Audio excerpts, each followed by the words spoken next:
নমস্কাৰ। এই পৃথিৱীৰ সকলো বস্তু অস্থায়ী। কোনো এটা বস্তুৰ পৰা আমি সুখ পাবলৈ হ'লে সেই বস্তুটোৰ পৰা সুখ আমি নিজেই বিচাৰি ল'ব লাগিব। আহকচোন আজি এটা কাহিনী শুনো। গৌতম বুদ্ধৰ ওচৰত এবাৰ এজন মানুহ আহিছিল আৰু সেই মানুহজনক গৌতম বুদ্ধই সুধিছিল, আপোনাৰ সন্তান আছেনে? তেতিয়া সেই মানুহজনে কৈছিল, হয়, মোৰ সন্তান আছে। আপোনাৰ ভাই আৰু সন্তান আছেনে?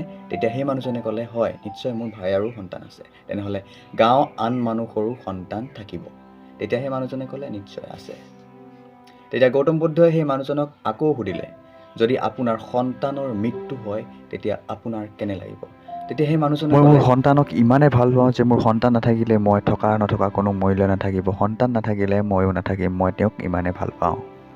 তেতিয়া গৌতম বুদ্ধই আকৌ সুধিলে, গাঁও আন মানুহৰো সন্তান যদি মৃত্যু হয় তেতিয়া আপোনাৰ কেনে লাগিব?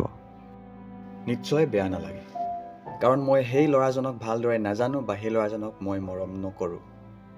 গতিকে আমি এই কাহিনীটোৰ পৰা এইটোৱে বুজিলোঁ যে যিটো বস্তুৰ ওপৰত আমাৰ এটেচমেণ্ট হৈ থাকে সেই বস্তুটোৰ ওপৰতে আমাৰ সুখ দুখ নিৰ্ভৰ কৰে।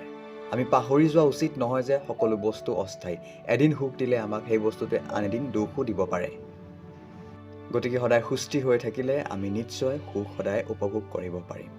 ধন্যবাদ। কাহিনীটো কেনে পালে? যদি ভাল পালে লাইক কৰক আৰু কমেণ্ট কৰক কেনেকুৱা পাইছে, আৰু শ্বেয়াৰ এণ্ড ছাবস্ক্ৰাইব কৰি মোক প্ৰেৰণা দিয়ক যাতে মই আৰু আগুৱাই যাবলৈ পাৰোঁ। ধন্যবাদ।